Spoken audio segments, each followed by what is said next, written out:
English tutorial চ্যানেলে সকলকে স্বাগত জানাই। আজকে আমরা আই উইশ দিয়ে কিভাবে বাক্য তৈরি করতে হয় সেটা শিখব।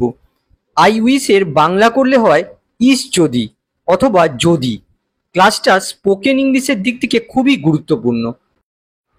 যেমন আমরা অনেক সময় বলি, যদি আমার কাছে একটা গাড়ি থাকতো, যদি আমি লেখক হতাম, যদি আমি গড়গড় করে ইংরেজি বলতে পারতাম, যদি আমি তাকে সেদিন সত্য কথাটা বলতাম। এগুলো এমন ইচ্ছা বা কল্পনার কথা বলা হচ্ছে যেগুলো বর্তমান বা অতীতে কোনোটাই পূরণ হয়নি। কোনো অবাস্তব ইচ্ছা বা কল্পনার কথা বলা হচ্ছে। এখন এই বাক্যগুলোকে কিভাবে ইংরেজিতে তৈরি করতে হয় সেটাই দেখব। প্রথমে আমরা দেখব I wish plus past tense structure. The structure I wish plus past tense is used to express unreal or imaginary situations in the present. I wish plus past tense structure আমরা ব্যবহার করি বর্তমানের কোনো অবাস্তব বা কাল্পনিক ইচ্ছা বা পরিস্থিতি প্রকাশ করতে। যেমন দেখো, আমার কাছে যদি অনেক টাকা থাকতো, আই উইশ কিংবা ইফ অনলি। যদি তোমরা ইচ্ছাটাকে আরো জোরালোভাবে প্রকাশ করতে চাও তাহলে এই আই উইশের পরিবর্তে তোমরা ইফ অনলি ব্যবহার করতে পারো। আই উইশ কিংবা if only I had a lot of money. এখানে একটা বিষয় লক্ষ্য করো, এখানে দেখো ভার্বের পাস্ট ফর্ম ইউজ হয়েছে। কেন এখানে ভার্বের পাস্ট ফর্ম ইউজ হয়েছে? দেখো ব্র্যাকেটে লিখে দিয়েছি, I don't have enough money now. Present Unreal situation বোঝাচ্ছে, বর্তমানের অবাস্তব ইচ্ছা বোঝাচ্ছে। আমার কাছে আসলে টাকা নেই, কিন্তু আমি কাল্পনিক ইচ্ছা প্রকাশ করছি যে যদি আমার কাছে অনেক টাকা থাকতো। প্রেজেন্ট আনরিয়েল সিচুয়েশন বোঝাচ্ছে, তার জন্য দেখো এখানে ভার্বের পাস্ট ফর্ম ইউজ হয়েছে। এখানে যদি আই উইশ কিংবা ইফ অনলি এই এক্সপ্রেশন দুটো না থাকতো তাহলে তার অর্থ হয়ে যেত আমার কাছে অনেক টাকা আছে। তাহলে বোঝাতো যে আমার কাছে সত্যি সত্যি অনেক টাকা আছে, এটা ফ্যাক্ট বোঝাতো। সেক্ষেত্রে অনুবাদ হতো I have a lot of money. এটা হচ্ছে প্রেজেন্ট রিয়েল সিচুয়েশান। তাহলে দেখো এটা হচ্ছে প্রেজেন্ট আনরিয়েল সিচুয়েশান, যেটাকে পাস্টের মাধ্যমে প্রকাশ করা হয়েছে, তার জন্য এটা হচ্ছে পাস্ট সাবজাংটিভ মুড। আর এটা দেখো প্রেজেন্ট রিয়েল সিচুয়েশান, তার জন্য এটা হচ্ছে ইন্ডিকেটিভ মুড। ২ নম্বর দেখো, টাকা রোজগারের জন্য আমাকে অনেক পরিশ্রম করতে হয়। আমার যদি একটা ভালো চাকরি থাকতো, I have to work very hard to earn money. I wish I had a good job. এখানে দেখো বোঝাচ্ছে I don't have a good job right now. আমার বর্তমানে কোনো ভালো চাকরি নেই। কাল্পনিক বা অবাস্তব ইচ্ছা প্রকাশ পাচ্ছে, তার জন্য দেখো এখানে ভার্বের পাস্ট ফর্ম ব্যবহার হয়েছে। ৩ নম্বর দেখো, আমার কাছে যদি তোমার মতো একজন বন্ধু থাকতো, আসলে আমার ভাগ্যটা খারাপ। I wish I had a friend like you, actually I have bad lakh.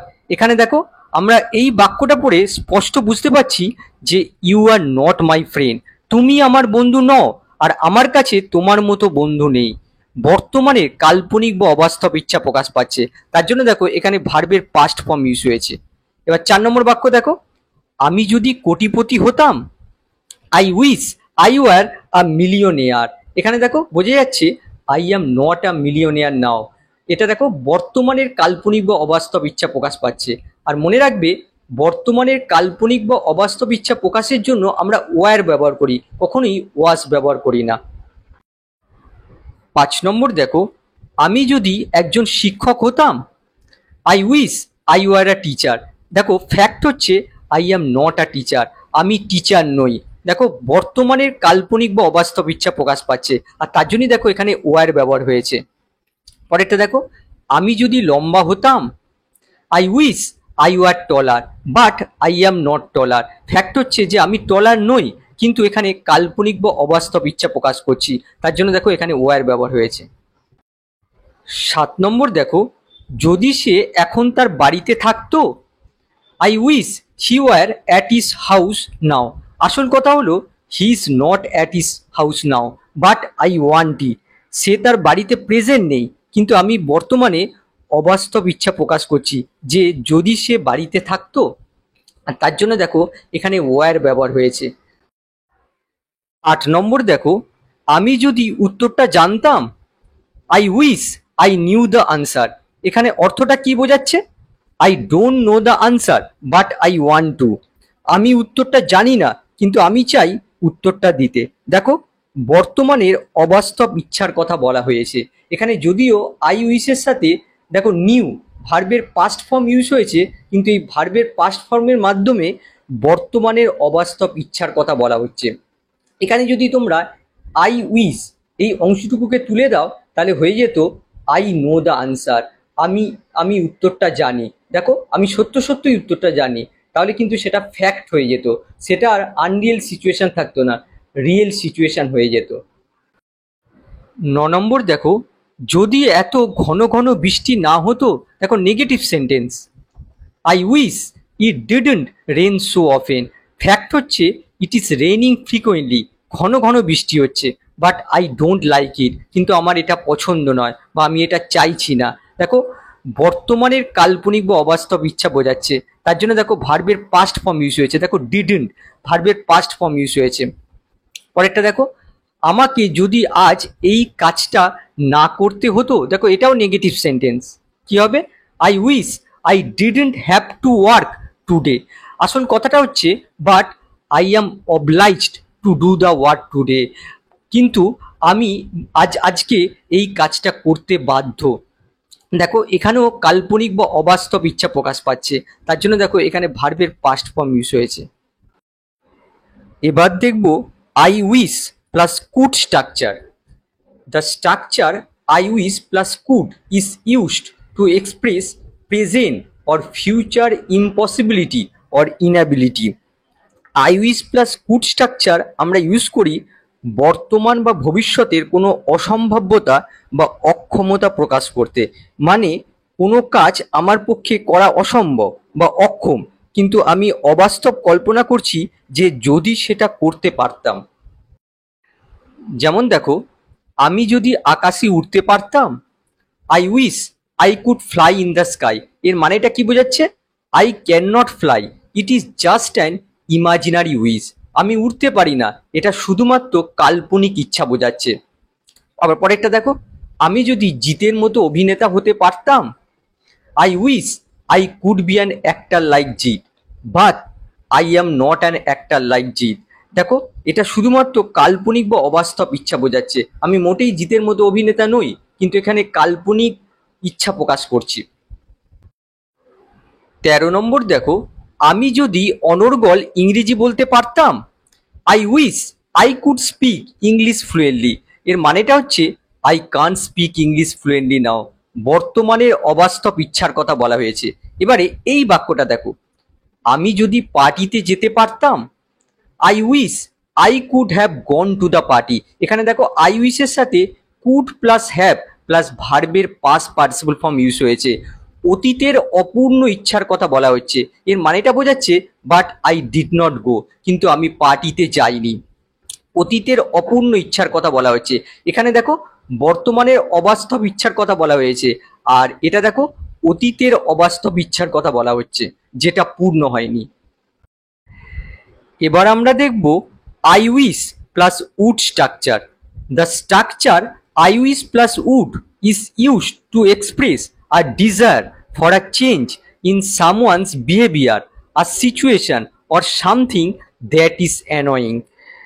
কারোর ব্যবহার বা সিচুয়েশন বা কোনো কিছু যা বিরক্তিকর সেটা পরিবর্তনের ইচ্ছা প্রকাশ করতে এই I wish plus would structure ব্যবহার করা হয়। তারপর দেখো, it is generally used in future imaginary situations.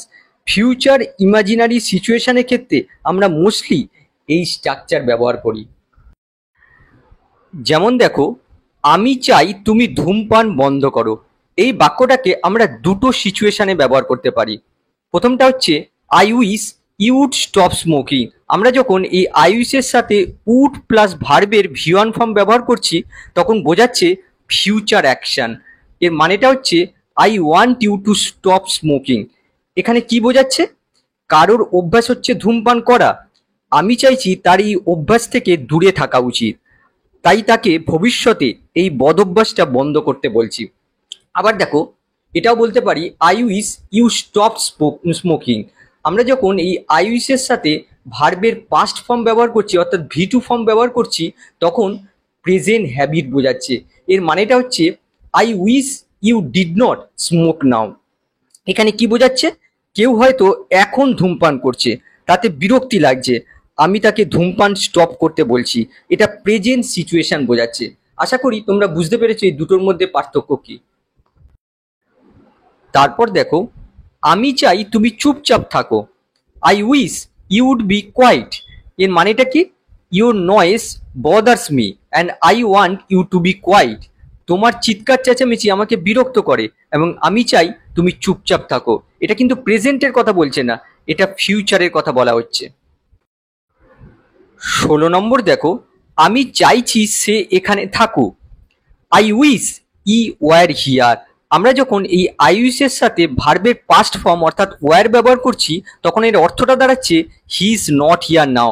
সে এখন এখানে নেই, but I want him to be. কিন্তু আমি চাইছি সে এখানে এখন থাকুক। দেখো, এটা প্রেজেন্টের আনরিয়েল সিচুয়েশন বোঝাচ্ছে। আবার এই বাক্যটা দেখো, আমি চাইছি সে এখানে থাকুক। দেখো, একই বাক্য আমরা লিখতে পারি I wish he would be here. আমরা যখন এই আই উইশের সাথে এই উড প্লাস বি ব্যবহার করছি, তখন এর অর্থটা দাঁড়াচ্ছে I wish the person to B here in near future. আমি চাই এই ব্যক্তিটা নিকট ভবিষ্যতে এখানে থাকুক। দেখো, এখানে ফিউচার আনরিয়েল সিচুয়েশন বোঝাচ্ছে।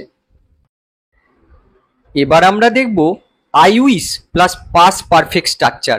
The structure I wish plus past perfect is use to express regret about a past action or situation.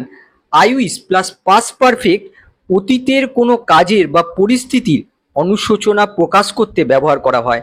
মানে অতীতের এমন কাজের কথা বলা হচ্ছে যা ঘটেইনি, এখন বর্তমানে দাঁড়িয়ে অতীতের অপূর্ণ ইচ্ছার জন্য অনুশোচনা প্রকাশ করছি।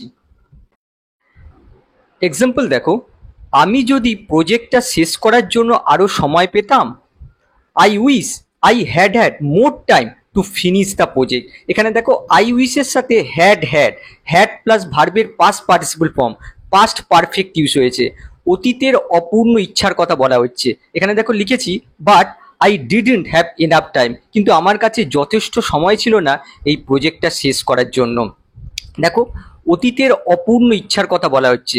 অতীতের অপূর্ণ ইচ্ছার জন্য বর্তমানে দাঁড়িয়ে আমি অনুশোচনা প্রকাশ করছি। পরেরটা দেখো, তাদের কাছে যদি আরো ভালো পরিকল্পনা থাকতো। They wish they had a better plan. এখানে দেখো, দে উইশের সাথে হ্যাড পাস্ট পারফেক্ট ইউজ হয়েছে। অতীতের অপূর্ণ ইচ্ছার কথা বলা হচ্ছে। এখানে বোঝাচ্ছে দেখো, but they did not plan well. কিন্তু তারা ভালো পরিকল্পনা করেনি। কিন্তু আমি বর্তমানে দাঁড়িয়ে অতীতের অবাস্তব ইচ্ছার কথা প্রকাশ করছি।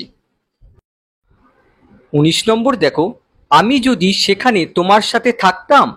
I wish I had been there with you but I was not there. কিন্তু আমি সেখানে তোমার সাথে ছিলাম না। দেখো, অতীতের অবাস্তব ইচ্ছার কথা বলা হচ্ছে। আর তার জন্য দেখো, আই উইশের সাথে হ্যাড প্লাস বি ভার্বের পাস্ট পার্টিসিপল ফর্ম দেখো পাস্ট পারফেক্ট ইউজ হয়েছে। পরেরটা দেখো, সে যদি তোমার প্রতি আরেকটু সহানুভূতিশীল হতো। I wish she had been more sympathetic to you. এখানে অর্থটা কি বোঝাচ্ছে? But she was not sympathetic to you. কিন্তু সে তোমার প্রতি সহানুভূতিশীল ছিল না, অ্যান্ড আই রিগ্রেট দ্যাট। এবং তার জন্য আমি অনুশোচনা প্রকাশ করছি। দেখো, অতীতের অবাস্তব ইচ্ছার কথা বলা হচ্ছে। তাহলে দেখো, সব ক্ষেত্রেই তোমরা দেখতে পাচ্ছ অতীতে কোনো কাজ ফুলফিল হয়নি, তার জন্য বর্তমানে দাঁড়িয়ে অনুশোচনা প্রকাশ করা হচ্ছে। 21 নম্বর দেখো, তাকে যদি আরেকটা সুযোগ দেয়া হতো। I wish she had been given another chance. এখানে অর্থটা কি বোঝাচ্ছে? But he was not given another chance. কিন্তু তাকে আরেকটা সুযোগ দেওয়া হয়নি, অ্যান্ড আই রিগ্রেট দ্যাট। এবং তার জন্য আমি অনুশোচনা প্রকাশ করছি। দেখো, অতীতের অবাস্তব ইচ্ছার কথা বলা হয়েছে। আর তার জন্য দেখো, আই উইশের সাথে দেখো হ্যাড বিন গিভেন দেখো পাস্ট পারফেক্টের প্যাসিভ ফর্ম ইউজ হয়েছে। এবার পরেরটা দেখো, আমি যদি পরীক্ষার জন্য আরেকটু কঠোর পড়াশোনা করতাম। I wish I had studied harder for the exam. এখানে দেখো, আই উইশের সাথে had studied past perfect use হয়েছে। অর্থটা কি বোঝাচ্ছে? But I didn't study hard. কিন্তু আমি কঠোর পড়াশোনা করিনি, অ্যান্ড নাও আই রিগ্রেট ইট। এবং তার জন্য এখন আমি অনুশোচনা প্রকাশ করছি। 23 নম্বর দেখো, সে যদি সত্যটা বলতো, she wishes she had told the truth, কিন্তু বাস্তবে কি দেখা যাচ্ছে, বাট সি লাই, কিন্তু সে মিথ্যা কথা বলেছিল অ্যান্ড নাও রিগ্রেটিড, এবং তার জন্য এখন অনুশোচনা প্রকাশ করছে। দেখো অতীতের অবাস্তব ইচ্ছার কথা বলা হচ্ছে, তার জন্য দেখো এই উইসেস ভার্বের সাথে দেখো had toll past perfect use হয়েছে। পরেরটা দেখো, আমরা যদি এত টাকা খরচ না করতাম, দেখো এখানে negative negative sentence, we wish we had not spend so much money but we did, কিন্তু আমরা টাকা খরচ করে ফেলেছিলাম। দেখো অতীতের অবাস্তব ইচ্ছার কথা বলা হচ্ছে, তার জন্য দেখো এই উইশ ভার্বের সাথে হ্যাড স্পেন দেখো পাস্ট পারফেক্ট ইউজ হয়েছে। আশা করছি আজকের ক্লাস থেকে তোমরা কিছু শিখতে পেরেছো। আবার নেক্সট ক্লাসে দেখা হবে। বাই।